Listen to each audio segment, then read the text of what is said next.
Country akan chat dan akan membagikan ke teman-teman bagaimana caranya agar pembelajaran, praktek, dan performance bisa diaplikasikan di berbagai bidang. Seperti itu.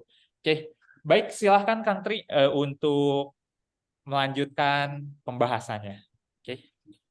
Yap. Terima kasih Mas Iqbal. Oke, Ya, malam teman-teman semua. Ini pertama kalinya saya join justru gitu. Terima kasih Mas Iqbal, Kang Trisna, teman-teman FBI, itu FBI atau FBI sih disebutnya. Ya FBI ya Kang ya? mirip-mirip lah Mas. Mirip. Mirip-mirip ya. Apa mirip-mirip biar ada FBI di Indonesia bukan di FBI Amerika Pak, aja. FBI. FBI Iya. ya dipanggil. Ya biar biar ada di Indonesia juga ini. Biar keren dikit. Siap, siap. Terima kasih teman-teman FBI untuk kesempatannya dan luar biasa tadi apa Pak Sancoko, Mbak Rita gitu. Ternyata tiap Selasa meluangkan waktunya ya untuk standby di sini. Ya, semoga 30 menit ke depan gitu, mungkin sedikit yang saya sharingkan dari berdasarkan pengalaman saya gitu, itu bisa memberikan manfaat, paling nggak memberikan wawasan pengetahuan buat teman-teman semua. Oke, saya mungkin boleh bertanya, teman-teman boleh jawab pakai chat ya yang bisa saya jawab gitu.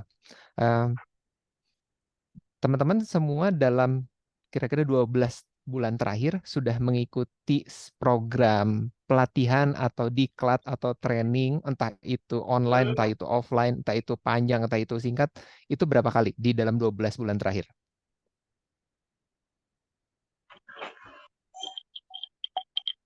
Oke, Pak Joko 2 kali. Yang lain yang bisa menjawab? Oke, ini 2 kayaknya yang lain. kali Pak. Iya, Mbak Rita, Ada 2-3 kali. 2-3 Dari kali ya. LSP, iya. 6 kali, wow, luar biasa nih Mbak Wow. Mita ya. Gitu. Ya, nah kalau kebetulan saya banyak berinteraksi dengan perusahaan-perusahaan gitu. Eh, Anggaran pelatihan, anggaran pendidikan, anggaran diklat itu secara jumlah cukup besar gitu. Dan beberapa kelompok pegawai itu memang dapat kesempatan mengikuti pembelajaran itu lebih dari 1 kali dalam 1 tahun gitu ya.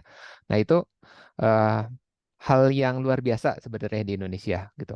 Nah tapi ternyata fenomena itu juga menyisakan pertanyaan gitu. Nah menyisakan pertanyaan. Nah pertanyaannya apa? Itu yang ingin dikupas di hari ini gitu. Itu untuk pengantarnya. Gitu ya. Itu kenapa muncul learning for performance karena itu performance ini eh, nyambung dari diskusi beberapa teman-teman yang kegiatannya sehari-hari itu berada di pengelolaan pembelajaran atau pengelolaan diklat atau pengelolaan training gitu.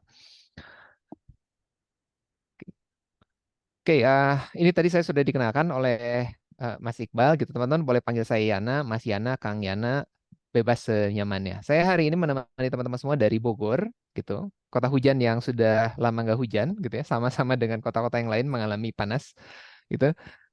Oke, sejauh ini sih koneksi bagus, aman, dan mudah-mudahan di tempat teman-teman semua juga koneksinya lancar. Nah, oke, balik ke yang utama, learning to performance. Nah, kegelisahan yang sering ditemukan itu adalah yang seperti ini. Ada yang punya cerita, wah, ini budget trainingnya habis sekian sekian ratus juta. Ada yang bahkan kalau di multinational company sekian miliar gitu ya. Tuh, wow, gitu. Ya nggak masalah karena memang anggarannya sudah disediakan. Tapi yang masalah ternyata muncul keluhan yang lain. Keluhannya apa? Tetapi ini anggaran besar, begitu banyak program yang dikelola, begitu banyak biaya yang dikeluarkan, tapi kok kayaknya kinerjanya be- nggak ada perubahan signifikan, nggak beda jauh dengan yang sebelumnya. Proses kerjanya juga cara kerjanya kayaknya sama-sama aja gitu.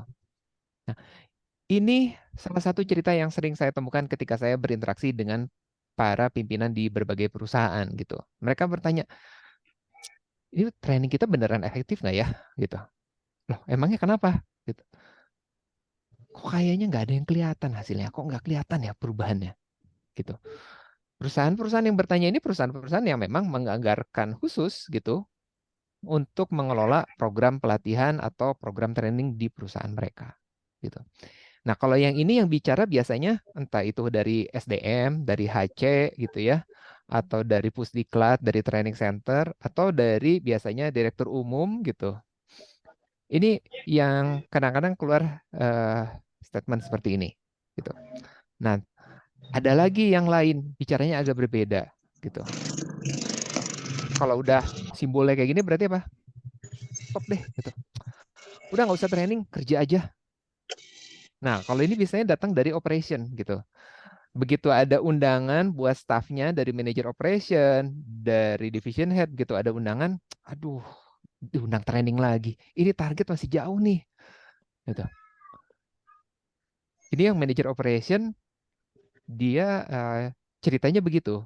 Yang ngelola training ceritanya susah banget ya ngundang karyawan untuk mau datang ke kelas pelatihan. Gitu. Susah banget ya ngumpulin orang untuk ikut di kelas ini. Padahal ini kelasnya bagus, pengajarnya oke gitu, materinya oke, dan ini tuh ada hubungannya loh dengan pekerjaan dia. Tapi kok atasannya nggak ngizinin gitu.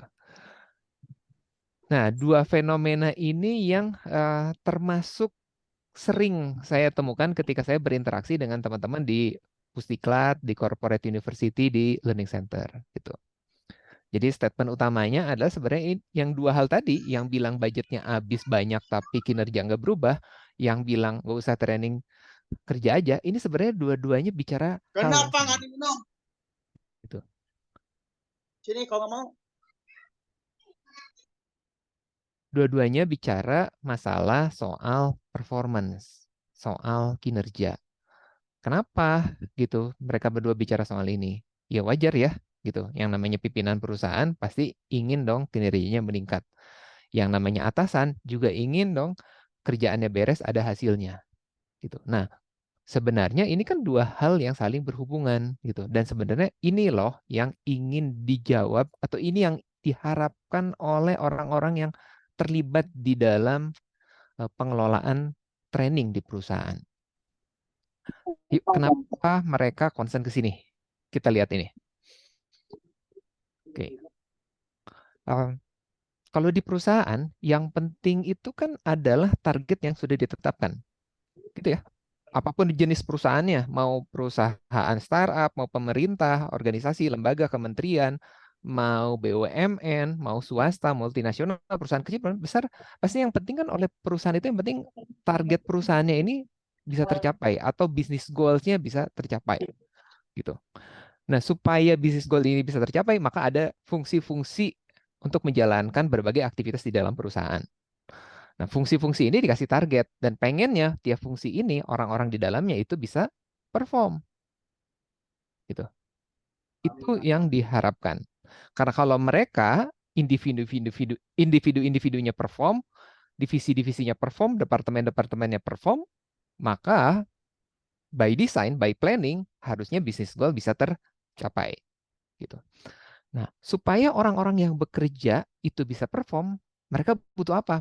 Butuh banyak hal. Ada yang butuh alat, ada yang butuh prosedur, gitu ya. Ada yang butuh dimotivasi, macam-macam. Gitu. Dan salah satunya yang tidak kalah penting adalah mereka butuh pengetahuan dan keterampilan. Mereka butuh sebuah set keterampilan, sebuah skill supaya mereka bisa bekerja. Gitu. Kalau misalnya goals-nya adalah omset gitu, maka yang nanti diminta perform adalah mungkin tim marketing atau tim sales. Maka kompetensi yang dibutuhkan adalah kompetensi marketing dan kompetensi menjual gitu. Itu relasinya antara keterampilan dan bisnis goal. Nah, training itu ada di mana? Training itu ada untuk mengisi kekurangan dari kompetensi tersebut. Pengetahuannya kurang yang mana, skillnya yang kurang yang mana. Gitu. Kalau prosesnya seperti ini, maka selogikanya ya, harusnya setelah ikut training, dia perform dong. Tapi kenapa ada beberapa yang mengeluhkan fenomenanya nggak seperti itu? Beberapa mengeluhkan, udah belajar, udah ikut training, kok dia cara kerjanya nggak berubah ya? Masih, itu kan harusnya nggak gitu cara kerjanya. Kok dia masih begitu terus sih cara kerjanya? Gitu. Ada yang missing gitu antara learning dan target kompetensi yang diharapkan. Atau bahkan ada juga yang mengeluhkannya udah belajar, udah dievaluasi, dicek, dia kompeten, tapi kok nggak perform. Kenapa ya? Ini apa trainingnya yang salah atau apa penyebabnya? Gitu. Nah, ini adalah fenomena-fenomena yang terjadi di luar sana. Gitu. Saya nggak tahu di tempat Bapak Ibu semua terjadi atau tidak fenomena seperti ini. Gitu. Tapi statement-statement soal bilang, kayaknya training nggak ngaruh. Gitu. Nggak kelihatan tuh kinerjanya nggak berubah. Duh, kayak nggak usah training lagi deh. Gitu. Mendingan kerja aja, ngejar target. Gitu. Nah, kalimat-kalimat seperti itu, itulah kalimat-kalimat yang sering ditemukan. Nah, yuk kita mau kupas fenomena ini dengan beberapa teori, beberapa konsep yang sehari-hari saya pakai ketika saya menjalankan tugas saya, peran saya sebagai konsultan. Oke, Six Boxes Performance atau nama lainnya Behavior Human Engineering, gitu. Ini sebuah teori lama sekali, gitu ya, dikenalkan kalau nggak salah sekitar saya lupa 80 apa 90 ya, gitu, oleh Thomas Gilbert, gitu. Nanti Bapak Ibu boleh browsing. Itu ini memperkenalkan Thomas Gilbert, dia expert di psikologi sama di manajemen, gitu. Nah, six boxes ini dia kenalkan dalam konteks untuk menjelaskan apa sih yang bisa mempengaruhi kinerja seseorang itu. Tuh. Nah, dia menyebutkan ada 6 dimensi atau di sini 6 box, gitu. 6 box yang dapat mempengaruhi kinerja seseorang. Nah, yang pertama dia nyebutnya expectation and feedback. Maksudnya apa? Expectation and feedback. Expectation and feedback ini maksudnya adalah apakah orang yang kita tuntut untuk perform itu paham apa sih yang diharapkan dari dia? Atau kalau di bahasanya ini ya manajemen, KPI-nya apa sih? Dia paham nggak sih? Tapi kadang-kadang expectation itu nggak selalu KPI ya. Kadang-kadang atasan itu punya ekspektasi yang nggak tertuang loh di KPI. Nah, dia paham nggak tuh ekspektasi itu? Terus kalau dia sudah mencoba mengerjakan, dia dapat feedback nggak? Bahwa yang dia lakukan itu udah sesuai atau belum? Bahwa target dia itu udah mendekati atau belum? Dia dapat feedback itu atau nggak? Terus yang kedua, dia punya tools dan resource yang cukup atau tidak? Entah itu alat kerjanya, entah itu Oh iya, Mas. waktu, Hah? tenaga, Nat. gitu ya, resource, macam-macam kan resource, gitu, laptop, aplikasi, gitu, itu termasuk tools dan resource. Yang ketiga, apakah dia punya sistem consequence dan insentif yang membuat dia untuk perform?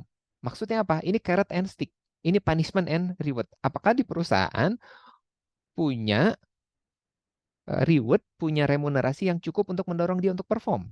Gitu. Kalau misalnya ternyata remunerasi di perusahaan itu jauh lebih rendah di industri sejenis, nah pasti karyawannya jadi nggak tertarik, mendingan saya pindah aja ke perusahaan lain, gitu. Atau sebaliknya, kalau di perusahaannya tidak punya sistem yang membuat dia tidak khawatir kalau dia nggak perform, ya udah saya nggak perform juga nggak apa-apa kok, tetap dapat gaji. Nah ini maksudnya konsekuen dan insentif. Yang keempat adalah baru skill dan knowledge, gitu ya. Apakah dia punya skill dan knowledge yang cukup untuk bisa bekerja dengan baik dan perform. Yang ketiga, yang kelima itu capacity. Capacity maksudnya apa? Gitu. Capacity ini yang dimaksud oleh Thomas Gilbert adalah apakah dia merasa dia mampu, merasa dia mengerjakan pekerjaan yang tepat, gitu. Apakah dia merasa cocok dengan pekerjaan dia? Salah satunya adalah contohnya kalau kadang-kadang kita dapat nih karyawan, terus kita tempatkan dia sebagai tenaga penjual atau sales.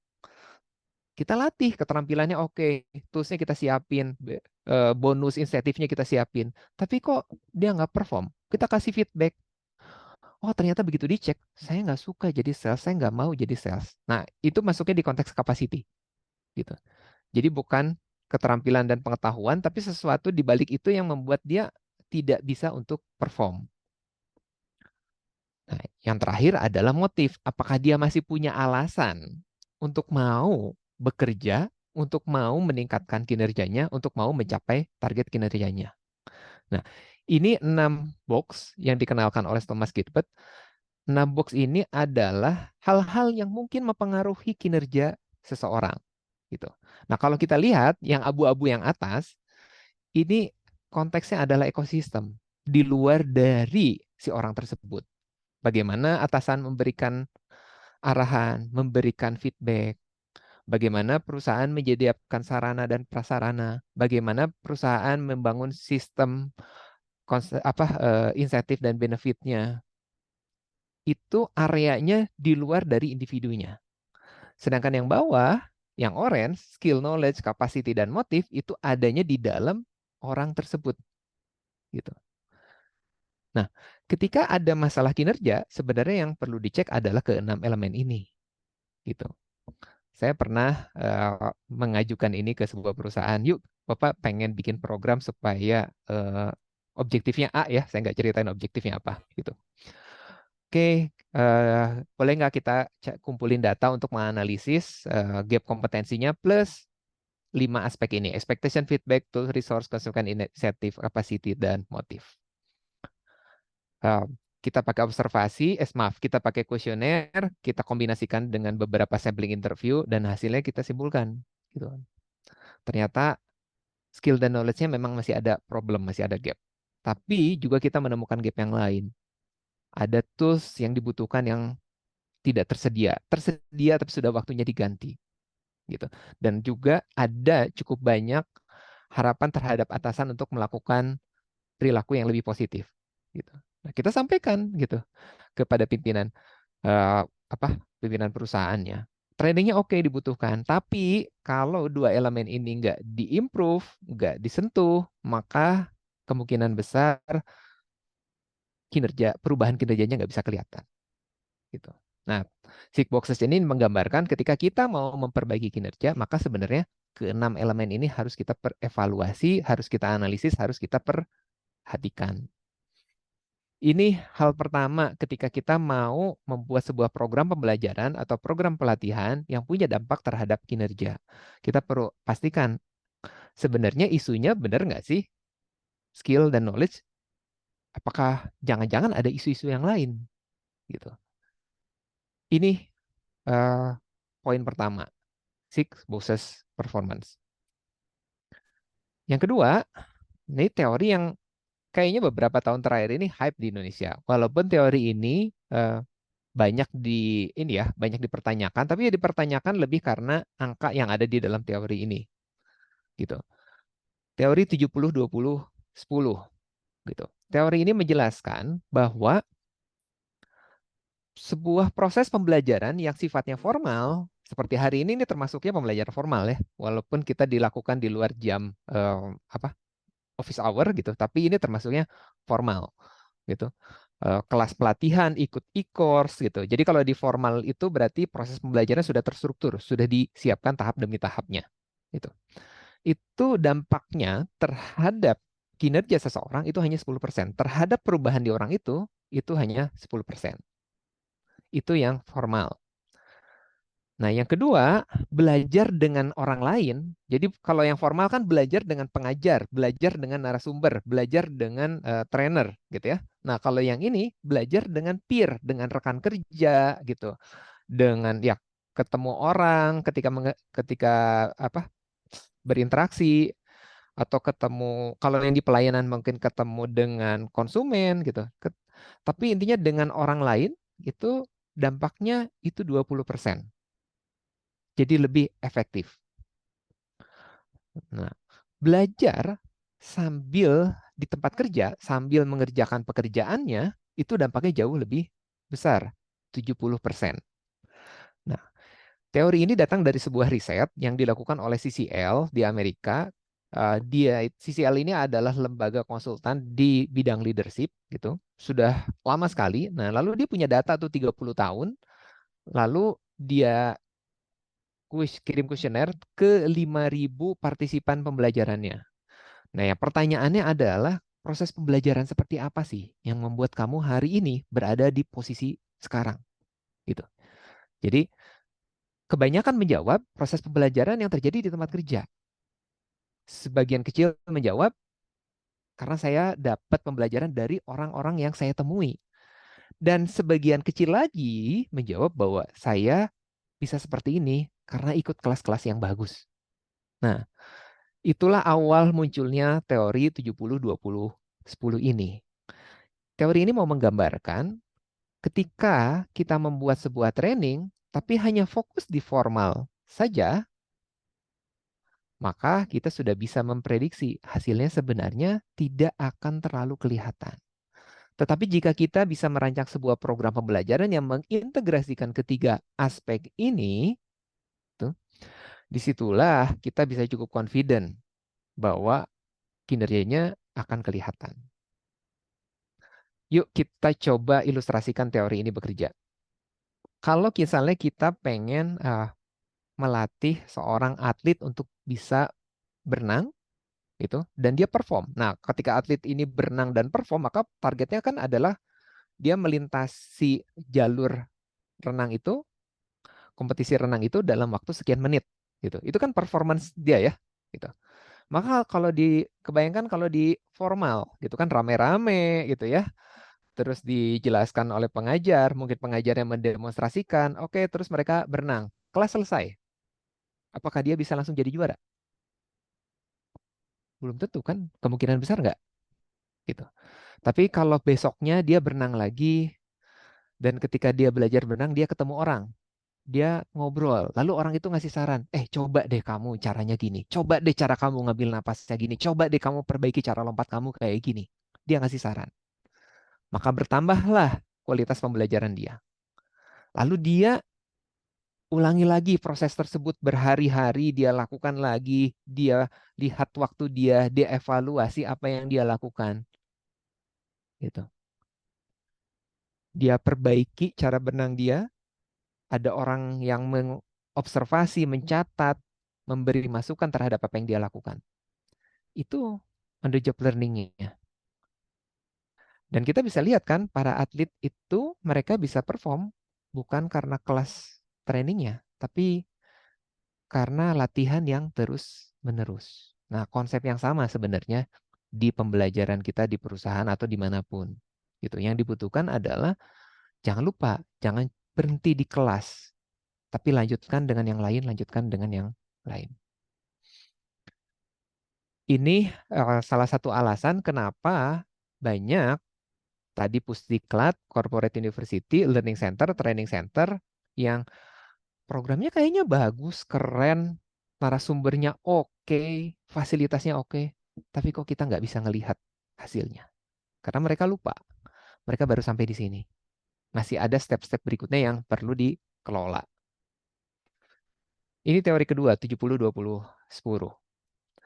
Nah, yang ini bukan teori. Maksud saya yang mau saya paparkan bukan teori. Saya bukan mau menjelaskan ADI, model atau teori ADI. Tapi fenomena yang saya temukan yang akhirnya menjebak banyak teman-teman di Pusdiklat, di Corporate University, atau para trainer kena jebakan ini. Kayak saya nulisnya ADI Trap. Buat yang mungkin belum familiar dengan ADI, ADI ini sebuah model yang digunakan ketika kita mau merancang sebuah program pembelajaran terutama di perusahaan. Gitu. ADI ini akronim. Yang pertama itu adalah analyze, gitu. Yang kedua ini design, yang ketiga itu development, yang keempat itu implementation, dan yang ketiga itu evaluation. Gitu. Jadi kalau kita mau bikin program pembelajaran, mengelola program pembelajaran perlu dilakukan analisis terlebih dahulu, lalu dirancang programnya, disiapkan perangkat-perangkatnya, lalu pelaksanaan, setelah pelaksanaan kita evaluasi. Secara sederhana kurang lebih seperti itu. Nah, jebakannya apa? Jebakannya adalah yang fenomena yang umum terjadi. Oh, saya sudah melakukan analisis. Gitu. Banyak organisasi yang bilang, kita melakukan analisis kebutuhan pembelajaran. Caranya gimana? Kita sebar form kebutuhan training. Kita minta karyawan ngisi, butuh training apa tahun depan. Atau kita sebarkan judul training lalu silakan di checklist mana yang kamu rasa butuh. Kamu mau trainingnya bulan apa? Padahal itu adalah analisis gitu. Tapi action yang dilakukan adalah menyebar form kebutuhan training gitu. Banyak yang merasa bahwa dengan dapat informasi ini mereka sudah melakukan analisis. Tunggu dulu, analisis yang mana? Yang namanya analisis kan berarti ada data yang mungkin dibandingkan, yang mungkin mau kita ambil insight-nya dari perbandingan tersebut. Tapi kan kalau ini sebenarnya hanya bertanya. Gitu. Tapi banyakkan perusahaan merasa sudah melakukan analisis. Jebakan yang kedua, desain. Oh, kita udah tahu butuh trainingnya ini. Yuk kita siapin materinya. Desain yang dianggap adalah menyusun materi, mengumpulkan teori-teori, mengumpulkan materi-materi, lalu disusun. Itu desain yang dimaksud oleh kebanyakan organisasi. Tapi apakah betul orang bisa perform karena kumpulan materi? Karena kumpulan pengetahuan, orang jadi bisa perform. Gitu. Padahal kita tahu yang dibutuhkan nggak sekedar pengetahuan, yang dibutuhkan adalah keterampilan juga, kemampuan mengartikulasikan pengetahuan, keterampilan ketika sedang bekerja. Artinya nggak cukup hanya materi, gitu. Ada banyak hal yang perlu direncanakan. Di fase desain ini kan adalah fase perencanaan. Ada banyak hal yang perlu direncanakan ketika mau mengelola sebuah program pembelajaran yang efektif hingga berdampak terhadap kinerja. Lalu jebakan berikutnya, development. Oke, desainnya udah ada, materinya udah ada, yuk kita develop. Developnya jadi apa? Jadi slide. Jadi handout. Sudah jadi kah? Ya, slide itu memang perangkat pembelajaran, tapi itu hanya salah satu perangkat pembelajaran. Ada banyak perangkat yang dibutuhkan tergantung dengan metode pembelajarannya. Kalau metodenya mau diskusi, disiapkan nggak bahan diskusinya? Kalau metodenya mau latihan, disiapkan nggak soal latihannya? Kalau metodenya mau role play, disiapkan nggak case role play-nya? Ada banyak media tergantung objektif dan metode yang dipakai. Ini jebakan yang ketiga. Jebakan keempat. Oke, pelatihannya sudah kita tentukan di analisis, materinya sudah kita siapkan di desain, slide-nya sudah kita siapkan di development. Ayo kita lakukan trainingnya. Dan ketika training, apa yang diingat oleh peserta? Ice breaking-nya bagus, seru. Yang ngomong keren banget itu, jago banget public speaking-nya. Terus gimana skill-nya? Meningkat atau enggak? Gimana informasinya? Ditangkap atau enggak? Kadang-kadang sering sekali kita ketemu gitu, saya ketemu dengan para trainer yang pertanyaannya punya ide ice breaking apa, punya stok ice breaking apa. Salah? Enggak salah. Itu sangat membantu proses pembelajaran. Tapi jangan lupa prioritasnya. Aktivitas apa yang ada di kelas? Itu yang perlu diperhatikan. Bagaimana kita mengelola aktivitas-aktivitas di kelas tersebut? Atau aktivitas apa yang akan dilakukan setelah kelas? Siapa yang akan mengelola aktivitas setelah kelas selesai? Jebakan keempat. Jebakan kelima, survei kepuasan. Setelah pelatihan kita sebar survei, kuesioner. Apakah materi bagus? Bagus. Apakah pengajar bagus? Bagus. Dan kita pakai skor 1 sampai 4, 1 sampai 5, 1 sampai 10, lalu kita lihat skornya. Wih, 3, 4, 9, 10. Happy kita semua. Program kita bagus. Balik ke tempat kerja. Kok nggak kelihatan ya? Survei kepuasan, mereka puas terhadap produk. Tapi yang mau dicarikan adalah informasi perubahan. Apakah perilakunya berubah? Apakah keterampilannya berubah? Apakah kinerjanya berubah atau tidak? Nah, ini 5 jebakan. Banyak yang merasa saya sudah melakukan semua siklus ADDIE. Saya sudah mengelola program pembelajaran ini. Gak salah. Tapi informasinya masih sangat minim. Gitu. Nah, itulah 3 alasan kenapa banyak organisasi, banyak trainer, banyak manajer, banyak HC yang kok masih bingung kenapa sudah ada pelatihan, sudah ada anggaran, sudah ada waktu dan sumber daya yang dikeluarkan, tapi kinerja masih belum terlihat. Oke, kalau memang seperti itu, terus gimana dong solusinya? Itu kan yang paling penting ya, solusinya gimana? Nah, solusinya kalau kita mau memperbaiki program pembelajaran kita sehingga programnya itu high impact, trainingnya high impact terhadap performance, terhadap kinerja, 3 hal yang perlu diperbaiki. Lakukan analisis terhadap kinerja. Bukan hanya kompetensi, tapi terhadap kinerjanya. Analisis, apa sih yang menyebabkan dia tidak perform? Gitu. Atau saya nyebutnya performance need analysis. Yang kedua, siapkan program pembelajaran yang komprehensif, yang integrated. Gak hanya fokus dengan materi, gak hanya fokus dengan kelas. Comprehensive learning design. Dan yang ketiga, ukur dampaknya. Bukan hanya ukur kepuasannya. Apakah betul bahwa yang program yang kita lakukan punya dampak yang terlihat? Atau saya sebut measuring learning impact. 3 hal ini yang perlu diimprove supaya kita bisa memastikan atau paling nggak kita confident level kita yakin lah makin besar gitu. Bahwa apa yang kita lakukan ini akan mengubah cara dia bekerja, akan meningkatkan kinerja dia, membantu karir dia meningkat, membantu perusahaan mencapai bisnis goals-nya. Disitulah baru learning bisa menunjukkan perannya di dalam kinerja perusahaan. Oke, itu sharingnya terkait learning to performance. Silakan saya kembalikan ke Mas Iqbal untuk sesi tanya jawab ya. Ya, mantap ya untuk learning desainnya keren Kang Tri. Ini baik teman-teman, bagi teman-teman yang ingin bertanya seputar hal yang bersangkutan, boleh kasih reaksinya di atas dengan angkat tangan. Baik, silakan teman-teman yang ingin bertanya langsung saja atau open mic aja boleh. Ya, barangkali dari Pak Sancoko. Baik, terima kasih Mas Iqbal, Mas Yana. Bagus materinya. Ini yang memang saya amati kondisi yang ada di saya selama perusahaannya. Saya kan juga kebetulan lama juga membantu di Pusdiklat ya sebagai instruktur.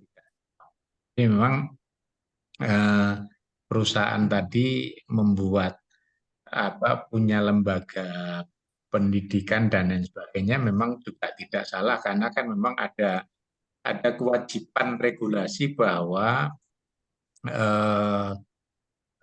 pegawainya atau karyawannya itu kan untuk peningkatan kompetensi kan setiap tahun harus dilakukan diklat ya.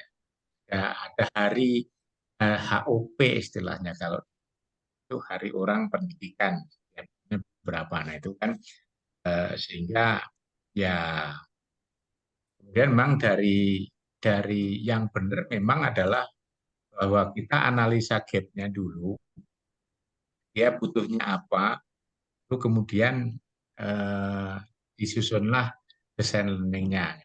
Yang saya hadapi juga ada kadang lucu Mas. Nah, ini kan sebelum saya supaya di awal misalnya supaya terjadi satu bahasa dulu yang penting kan pembahasannya kan kita belum masuk materi kan ya kita satu bahasa pembahasan kan kita tanya itu latar belakangnya gitu kan. Yang akhir-akhir ini lucu itu kan. Jadi apa ini motivasinya ikut training ini karena kebetulan saya yang ditunjuk pematerinya, saya tanya itu latar belakangnya apa gitu kan. Kok milih diklat ini gitu kan. Kebetulan pesertanya jauh-jauh, ada dari Aceh, ada dari jauh-jauh. Jawabannya lucu Mas. Pak, saya pilih yang ini karena training ini yang dilakukan secara offline ya, yang lainnya online semua. Nah, kalau sudah di awal seperti ini motivasinya, maka ya nggak akan ada efek, nggak akan ada impact gitu kan. Ya, jadi akhirnya saya juga ya menyampaikannya ya ya hanya sekedar bukan detail misalnya dia harus yang dilakukan apa, karena toh yang materi yang didapatkan itu nanti nggak akan artinya di lingkungannya dia, di unitnya dia nggak mungkin bisa diterapkan gitu kan. Sekedar untuk ya ini kan istilahnya apa knowledge sharing aja bahwa melayani customer yang besar itu seperti ini gitu kan.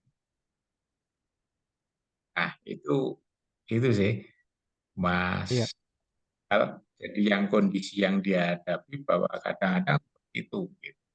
Nah, satu hal ketika misalnya yang nyangkut performa, misalnya kenapa performanya sudah ikut training dinyatakan kompeten kan berarti bersertifikat kan kompeten kan, ya. Tapi performanya belum adalah ada hal-hal yang lain yang menyebabkan goals-nya tadi tidak tercapai, tetapi itu adalah masalah-masalah yang di luar kendalinya dia, ya, di luar kendali dari unit itu. Nah, itu kadang-kadang juga banyak banyak terjadi seperti itu,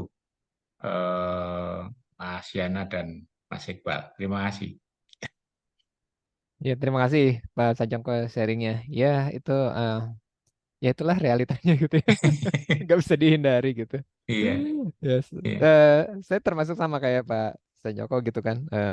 Ya kalau teknik sih macam-macam, tapi saya suka bertanya itu sih gitu. Apa harapan ngikutin pelatihan iya, ini? iya, Apa iya, tujuan gitu. iya. Gitu. Ya, Dan hanya itu saya sesuaikan dengan materi yang saya sampaikan nanti. Kalau ada token yang kurang, berarti harus saya nambah. Ya, harus saya nambah sesuai yang dia butuhkan. Itu kalau materi yang sudah ada di apa handout-nya itu nggak ada ya harus saya tambah. ya, i- kita lama terjebak dengan situasi ini sih. Kalau training itu refreshing gitu, nggak salah gitu, nggak salah gitu. Training keluar dari kantor, keluar dari rutinitas, apalagi trainingnya di hotel, ada fasilitas segala macam gitu ya. Cuma kadang-kadang itu akhirnya menjebak gitu, itu akhirnya menjebak karena fasilitas itu sebenarnya disediakan untuk mempermudah gitu kan proses pembelajaran supaya prosesnya lebih kondusif, supaya peserta lebih nyaman gitu. Ya, tapi objektif akhirnya kan sebenarnya pengennya dia bisa kerja jauh lebih baik. Tapi akhirnya justru itu yang jadi Ya, dilihat oleh banyak orang gitu. Padahal eh, maksudnya itu ingin mempermudah mereka yang belajar gitu. Ya itu ya gitu ya kadang-kadang kita kalau dikasih fasilitas malah jadi terjebak gitu dengan fasilitasnya gitu. satu hal kalau yang saya amati adalah memang juga begini. Saya pernah baca buku judulnya lucu, Mas. Ya, judulnya itu Manajer Sontoloyo ya. Hmm. Buku itu saya lama dulu tapi dengan siapa lupa. Tapi intinya adalah bahwa jadi begini, yang banyak adalah bahwa memang eh, KPI yang diberikan itu terlalu banyak, ya. Dan perusahaan kan maunya KPI-nya banyak macamnya. Nah, itu ketika seperti itu, ketika terjadi seperti itu, maka yang si manajer Sontoloyo tadi mengatakan bahwa ya cari cara untuk ngakalin gitu kan. Ya, supaya performanya KPI-nya jalan toh sistem tadi yang eh, apa konsekuen and Benefit. penaltinya ya konsekuen dan konsekuen dan insentifnya ya Ya, itu dilihat dari KPI ya maka ketika dia sudah tahu dan dalam waktu singkat ketika yang diberikan targetnya terlalu banyak sementara kapasitasnya, tools dan lain sebagainya terbatas, maka dalam waktu singkat si manajer tadi bisa tahu dapat cara untuk bagaimana ngakalin KPI-nya gitu lah. Sehingga dia naik terus itu ceritanya itu. Naik terus. iya iya Pak, Iya. betul. Iya. KPI katanya key gitu ya, key Iya. performance indicator. Tapi kok key-nya Iya. ada 20, ada 30. Iya. Itu. Dan itu kan kalau orang suruh nyampe semua gimana kan gitu kan. Ya, Iya. sementara ya tadi tools dan lain sebagainya, resource dan tool-nya adalah di luar kendalinya. Ya, betul betul itu. Nah itu uh, dan kadang-kadang juga yang lucu juga KPI-nya sudah banyak, tapi nanti yang ditanyain oleh manajernya itu bukan yang ada di KPI. Gitu. Itu juga. Jadi sebenarnya ada KPI yang nggak kelihatan yang jadi concern dari manajernya, tapi aduh kayaknya nggak mungkin ini saya masukin ke dalam Iya. parameter-parameter yang terukur gitu. Tapi padahal penting buat dia. Gitu. Nah, itu masuk di itu Pak. Kalau di sick boxes itu di expectation sebenarnya. Hmm. Iya, iya. Siap. Terima kasih Pak Sanjoko Itu sih, sharingnya. Mas yang lain monggo. Oke, wih seru nih ininya insight-nya juga dari Pak Sancoko ya, perspektifnya juga. Barusan ada yang Iqbal garis bawah ini, ternyata ada part atau kepingan yang hilang ya ketika dalam training itu ternyata satu yang sering dilupakan adalah dampak ketika mengikuti pelatihan ya. Itu bukan hanya kepuasan ternyata ya Kang ya. Oke. Baik, terima kasih Pak Sancoko untuk sharing-sharingnya. Barangkali dari teman-teman di sini mau ada yang Nah, bertanya ada atau yang lupa, Mas. Ada yang lupa. Ya. Nah, yang terbaru adalah kalau DME adalah kemudian ini seperti yang di siklus tadi yang disampaikan Mas Yana tadi bahwa eh, sekarang diklatnya adalah berbasis kinerja. Hmm. Di diklatnya berbasis kinerja. Jadi memang eh, ya setiap bulan dievaluasi kinerjanya dari unit itu. Gitu kan. Ya ada dampaknya apa enggak gitu kan. Jadi kalau enggak ya harus dicari terus kenapa ini nggak bisa tercapai, kenapa nggak bisa tercapai harus dia. Ya, Oh, itu. Betul. iya. Sebenarnya kan performance base itu udah mungkin 10-15 tahun sih Pak. Ada performance base apa ini PBO ya, remunerasi iya PBO remunerasinya ya, ya ya. gitu. Ya itu udah banyak gitu. Dan ya bersyukur sih learning sudah mulai dilihat bahwa itu punya kontribusi signifikan gitu. Perlu ditarik benang merahnya loh ke situ gitu. Learning gitu. Itu mulai muncul fenomena-fenomena itu gitu. Tapi memang itu sih kemampuan ini nanti para manajer, para atasan untuk narik benang merah dari performance ke oh iya dia kurang pengetahuan apa ya, dia kurang keterampilan apa ya. Itu itu masih nggak mudah gitu. Nah, ada jebakan lainnya Pak. Jebakannya itu judul pelatihan Pak. Hmm. Jadi biasanya tuh misalnya performanya jualan gitu ya atau tadi customer service gitu. Nah, nanti kadang-kadang manajernya suka terjebak oleh judul pelatihan yang nyambung sama performan ini apa ya. Nah, padahal sebenarnya nggak harus judul performance kan, cukup gap kompetensi spesifiknya aja. Dia tidak melakukan apa, dia tidak melakukan apa, gitu. Kan Nah kalau nanti, judulnya kan kepengen nyari yang keren, Mas. nah itu jadi jebakan lagi kan ya Pak, gitu. Itu ya gitulah. Emang ya tapi itu berproses lah ya, gitu. Iya, iya. Proses itu. Siap. Terima kasih Pak. Iya. Baik, wih semakin hangat ya Kang Tri ada diskusi dari Pak Sancoko. Oke, barangkali buat teman-teman nih ada yang mau didiskusikan atau bertanya nih seputar hal yang berkaitan. Mungkin dari Pak Adriansah atau Pak Gunawan nih. Wih ada Pak Triza juga ya hadir di sini ya. Silahkan monggo teman-teman bisa open mic atau open cam aja. Ibeng bisa Ibeng? Wih, oke Pak Ibeng juga ya sini Pak Bambang. Iya. Silahkan Pak, boleh. Iya, mohon maaf nih agak kurang sehat sebetulnya teman. Selamat malam Mas Tri ya. Jadi Salam. kebetulan yang edit trap itu yang benar-benar memang perlu komprehensif ya. Karena kebetulan saya fasilitator di sebuah lembaga pelatihan training juga yang menggunakan Lego Toys ya, sebagai namanya Lego Serious Play, mungkin pernah dengar. Nah, kebetulan mungkin yang user gitu atau dari HRD atau kebanyakan ya memang karena tertarik hanya karena metodenya heboh ya, mungkin juga kebetulan saya juga yang sesi ice breaking and adjusting saya yang pegang gitu.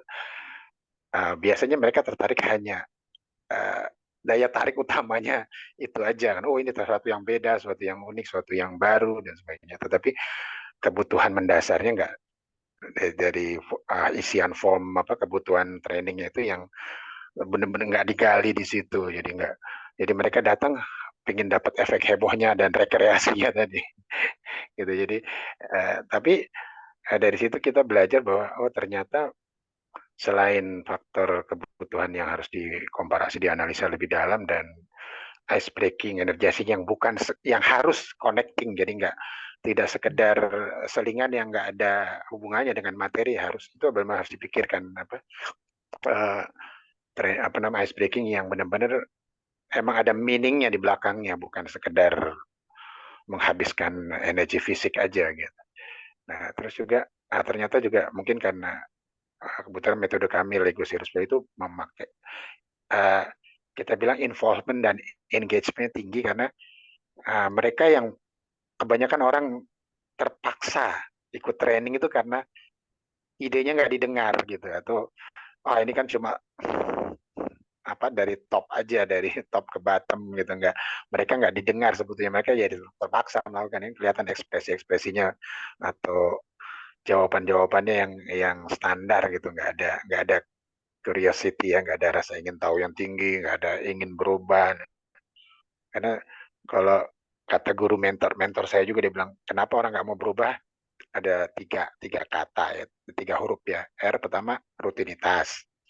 Orang udah terjebak rutinitas, ya sudah, ada training yang nggak menambah skill, nggak pengetahuan. Kedua sejarah. Nah ini sejarah yang paling bahaya ya.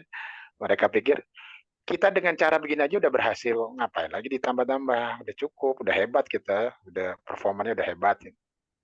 Yang ketiga resiko, nggak mau ngambil resiko, dah pokoknya udah standar-standar aja sudah cukup kok. Nah, itu ya biasanya seperti itu. Tapi tinggal tadi yang saya bilang dari edit trap itu yang benar-benar penting, nomor 1 ya, analisis trainingnya itu, dan ice breaking sama energi juga harus dibuat sesuatu yang benar-benar connecting, nggak hanya sekedar mengheboh-hebohkan atau supaya instagramable dan sebagainya seperti itu. Kira-kira begitu sharingnya. Terima kasih. Terima kasih Mas Ibeng. Ya, seri Lego Serious Play itu keren banget gitu ya. Menggunakan Lego untuk proses pembelajaran itu keren banget gitu. Ya, dan tadi yang terakhir itu ya, betul gitu. Ya, kenapa yang analisis jadi kunci gitu? Ya karena itu kan proses yang berurutan ya gitu. Jadi kalau analisisnya nggak jelas, ya bersiaplah desainnya juga nggak jelas. Perangkatnya nanti juga ya nggak lengkap. Nanti proses pembelajarannya juga ya akan mengikuti gitu. Dan pasti dampaknya juga jadi susah untuk dibuktikan. Good, thank you, Mas Ibeng. Baik, jadi analisis ini ada fundamental banget ya Kang ya. Betul. Oke, Betul. satu pertanyaan terakhir atau sharing terakhir nih bagi teman-teman yang ingin bertanya juga, silahkan. Ini Kak Rafiah atau Kak Martono nih. Iya, ada Kak Rahmat juga ya, Pak Suryadi juga ya. Halo, selamat Halo. malam juga. Baik, kira-kira teman-teman silahkan yang ingin Halo, bertanya Pak. ini pertanyaan terakhir. Boleh? Saya boleh nanya nggak ya? Boleh, silahkan Pak. Silakan. Ya, Pak. Silakan. Perkenalkan saya Kardo. Kebetulan sekarang banyak berkecimpung di bagian safety ya, Pak ya. Dan kita paham salah satu yang sering kita jadikan kewajiban bagi setiap orang yang mau bekerja, apalagi hubungannya dengan aspek safety, adalah pertama sekali itu sebelum mereka bekerja, mereka itu harus mengikuti program training yang sudah kita rencanakan gitu. Tadi sempat lihat jadi beberapa current parameter yang memang kita lakukan untuk menilai keefektifan daripada program training yang kita lakukan terhadap karyawan. Dan betul yang disampaikan sama Pak Yana tadi, memang mostly masih itu yang kita lakukan untuk sekarang ini. Apalagi kalau ngomongin aspek keselamatan kerja ya, ketika kita sudah training orangnya, nggak nggak ada juga yang bisa menggaranti 100% kalau yang namanya kecelakaan nggak bakal terjadi gitu ya. Karena kita mungkin sama-sama tahu penyebab kecelakaan itu akan sangat banyak faktor gitu. Jadi em, sebenarnya saya penasaran sih sebenarnya yang arahan dari Pak Yana ini kira-kira ke arah mana ya, maksudnya bagaimana kita bisa menilai keefektifan program training yang kita lakukan, kita compare dengan statistik kecelakaan yang mungkin terjadi eh, dengan catatan bahwa di belakang itu faktor penyebabnya sangat banyak dan kita nggak bisa 100% rely on eh, result daripada training yang kita lakukan. Sama seperti echoing yang disampaikan sama Pak Sancoko tadi, beliau juga menyebutkan ada banyak faktor yang nggak bisa kita kontrol, yang kita nggak bisa jadikan patokan bahwa ketika misalnya kita udah training, masih ada juga kemungkinannya orang akan mengalami kecelakaan gitu. Mungkin itu kira-kira insight daripada saya. Yang saya pengen tahu sebenarnya ada cara-cara khusus nggak ya untuk mengembangkan yang model-model seperti ini, atau metode apa yang paling bagus kita lakukan. Terima Oke, kasih. terima kasih Mas Kardo.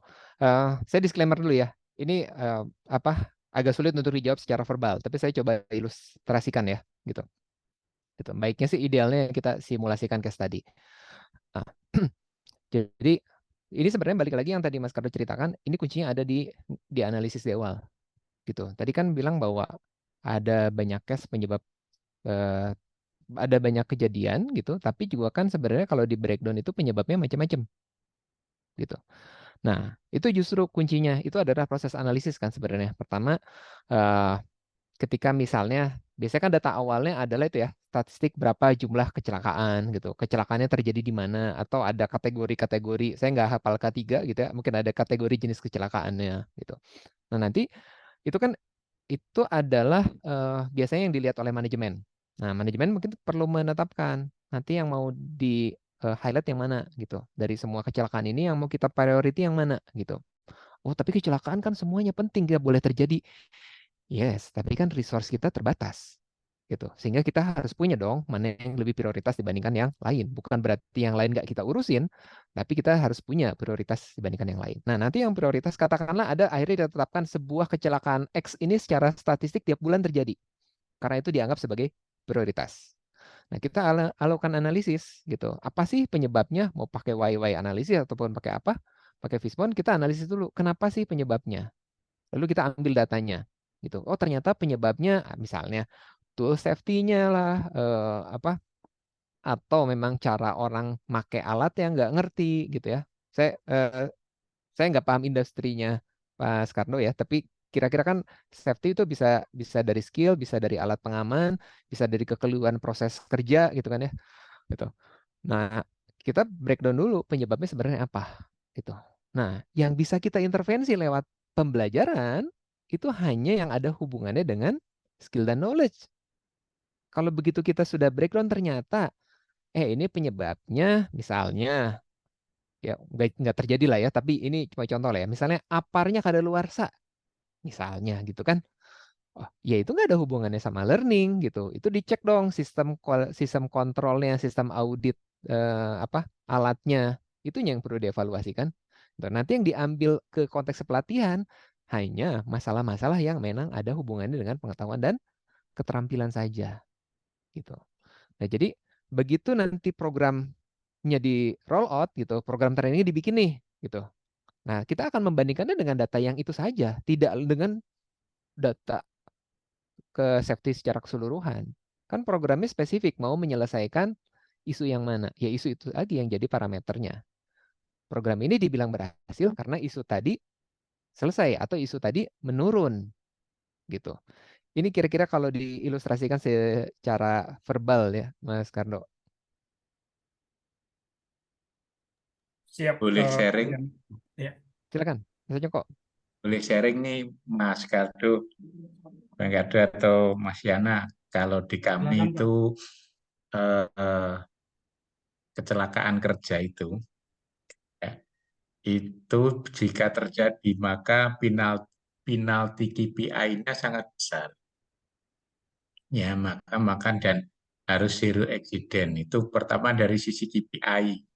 Enggak boleh jadi pemotong, jadi pemotong nilai kinerja KPI-nya. Langsung di minus 10. Kalau sudah di minus 10 sudah nggak bisa apa-apa kita. Ya, nggak ada. Ya artinya ya sudah kinerjanya masuk kinerja yang paling jelek di unit itu. Dan itu berlaku satu unit ya. Dan kalau satu unit di PLN itu Jawa Timur ya, saya di Jawa Timur itu berlaku kena seluruh Jawa Timur gitu loh. Walaupun kejadiannya misalnya di Banyuwangi gitu kan, maka Jawa Timur kena. Itu dikuncinya di sana. Nah, bagaimana kalau tadi kemudian dijabarkan dulu itu kan belum tentu penyebabnya kesalahan. Nah, maka yang dilihat yang kedua adalah bagaimana penerapan norma K3-nya tadi kan. Apakah misalnya ketika bekerja ini sudah pakai APD ya, alat pelindung diri tadi yang Mas Yana sampaikan, tapi bisa saja APD-nya juga sudah rusak. Nah, itu kan kesalahan pegawai gitu. Kemudian apakah dia taat sesuai dengan SOP urutan pekerjaannya gitu kan. Misalnya kalau kan bahaya sekali gitu kan, memasukkan tegangan tanpa izin dari konfirmasi dulu sudah bebas orang di atas enggak gitu kan. Nah, maka harus clear dulu, semua dicek gitu ke komunikasi. Oke, sudah aman, petugas aman, baru tegangan masuk. Kalau enggak, petugasnya masih di atas kan langsung. Nah, ke sana sih baru dilihat norma K3-nya. Ketika norma K3-nya tidak dijalankan, maka ya langsung sudah kena, ya kena potongan. Tapi kalau norma K3-nya sudah dijalankan, masih ada eksiden ya kena, tetapi masih bisa ada toleransi. Itu sih sekedar sharing kalau di tempat kami. Terima kasih Pak Sanjoko. Jadi kalau di sick boxes yang dikuatkan adalah consequence and incentive, punishment and reward Ya, gitu. ya, Naikin aja ya, punishment-nya. betul. Punishment-nya tinggi memang dan seluruh unit kena. Asal Jawa Timur kena. Jadi solusinya nggak selalu learning ya, nggak selalu training gitu. Gitu. Oke, baik. Terima kasih Pak Sancoko udah sharing-sharing ya. Dan tadi juga ada Kak Kardo yang udah sharing. Terima kasih juga Kang Yana udah menjelaskan ya soal insight-nya. Dari 3 pertanyaan terakhir atau 3 sharing terakhir dari teman-teman itu menambah warna diskusi di malam hari ini ya bareng Kang Triana ya di sini. Baik, karena ini sesi terakhir teman-teman siapa tahu ada yang mau ditanyakan lagi? Oke. Saya hitung dari 3 sampai 1 ya. Kalau tidak, kita akan lanjut ke sesi selanjutnya. Oke, 3, 2, 1. Oke, baik. Sepertinya dari teman-teman selesai ya. Oke, teman-teman jangan dulu kemana-mana karena ada beberapa informasi yang ingin Iqbal sharingkan. Yang pertama terkait barusan ya pembelajaran apa yang udah disampaikan oleh Kang Tri ini soal tadi ada apa high impact design learning ya dan juga beberapa teori yang cukup nampar juga tadi. Lalu ada juga bagi teman-teman yang ingin menjadi pembicara boleh nanti kontak secara personal lewat Iqbal atau bisa isi Google Form. Dan di sana juga bagi teman-teman yang udah pernah mengisi jadi pembicara untuk sertifikatnya akan kami bagikan di akhir bulan. Baik, kurang lebih seperti itu. Dan bagi teman-teman ada juga informasi tambahan terkait tentang informasi yang ingin Kang Yana sharingkan sebentar. Oke. Sebentar teman-teman.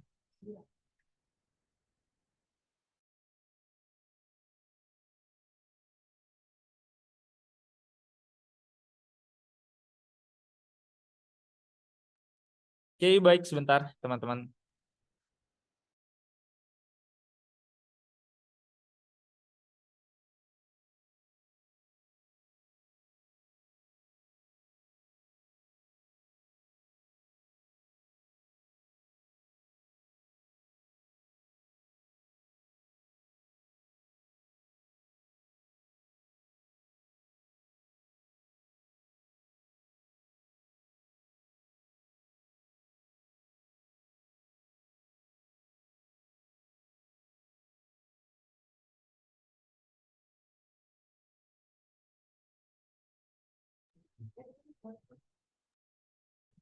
Ya. Oke, baik teman-teman, di sini ada layar beberapa informasi yang ingin Iqbal sharingkan. Jadi dari Kang Yana ini menyediakan sebuah kelas dengan bertemakan High Impact Learning Program gitu. Jadi bagaimana cara merancang program pembelajaran yang berdampak terhadap performance. Nah, ini diadakan di 5-6 Oktober 2023, bertempat di Jakarta dari jam 9 sampai jam 5 sore, teman-teman. Nah, ini untuk kelasnya berapa sih? Nah, untuk harga normal di sini ada 6 juta, teman-teman. Tapi jangan khawatir karena bagi teman-teman yang sudah tergabung di Forum Belajar Indonesia, ini ada potongan harga. Harganya jadi 3.500.000 rupiah. Namun, ini nih yang paling spesial bagi teman-teman, kalau ingin harganya lebih turun lagi, khusus untuk hari ini, harganya jadi 2.500.000 rupiah. Nah, gimana caranya? Boleh nanti hubungi secara personal Kang Tri ya, Kang Triana. Lalu di sini juga kalau bagi teman-teman yang ingin mencicil untuk pembayarannya boleh banget tuh, bisa cukup DP hanya 500.000 rupiah saja, teman-teman. Baik, kurang lebih seperti itu informasinya.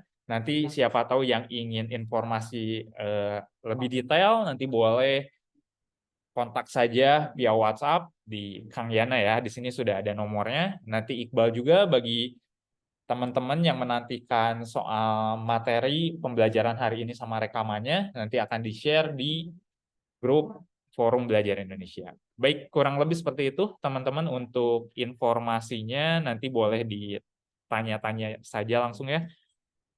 Oke, baik teman-teman, sebelum sesinya berakhir, sebelum ditutup, saya ucapkan terima kasih banyak untuk Kang Triana yang sudah mengisi acara malam hari ini, yang sudah berbagi insight tentang learning design ya, yang ini sangat membantu kita semua khususnya bagi para trainer dan para profesional lainnya, terlebih untuk Iqbal. Oh, sebentar, di sini sebelum ditutup ya ada yang angkat tangan juga. Boleh, silahkan Pak Suryadi.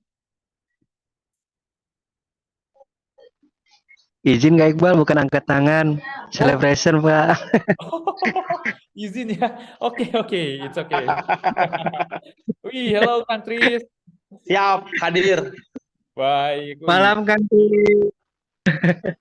Siapa semuanya? Kang Yana nih recommended banget nih Pak pelatihannya Pak. Meski dapat apa-apa nih dari Kang Yana ini. Ya, atau saya digratiskan. Saya ikut. Ada diskon lagi atau gimana Kang Yana?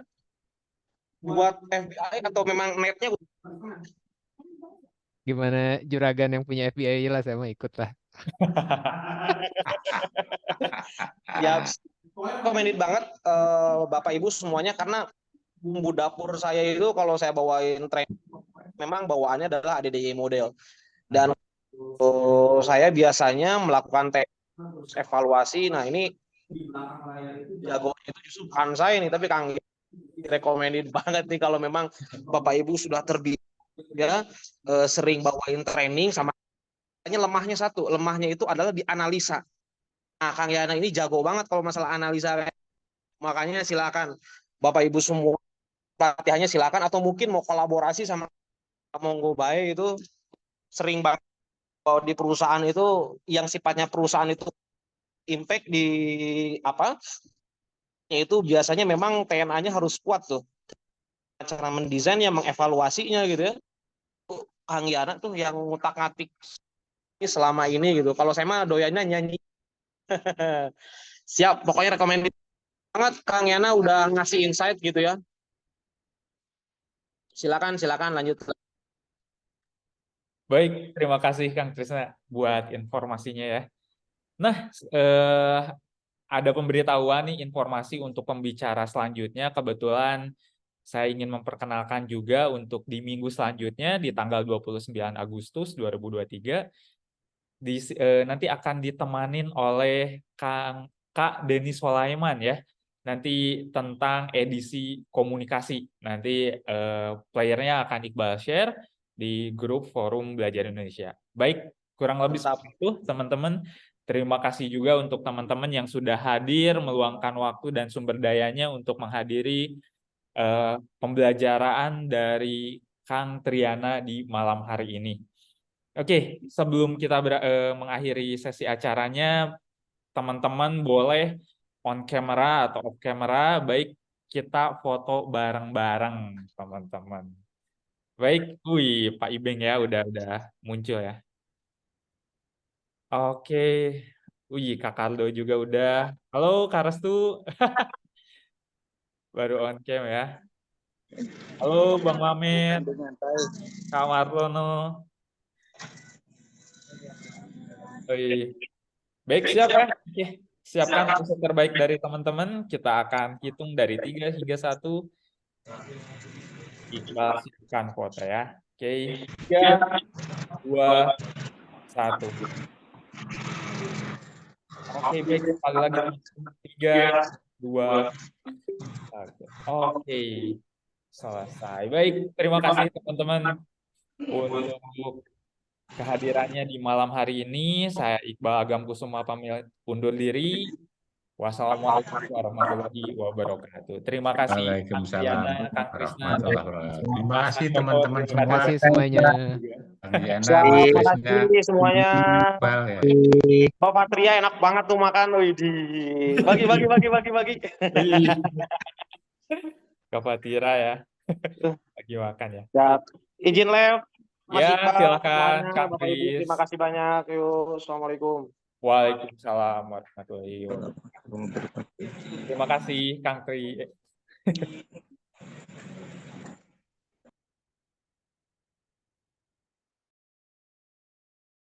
Halo Kak Mamet. Ketemu ya.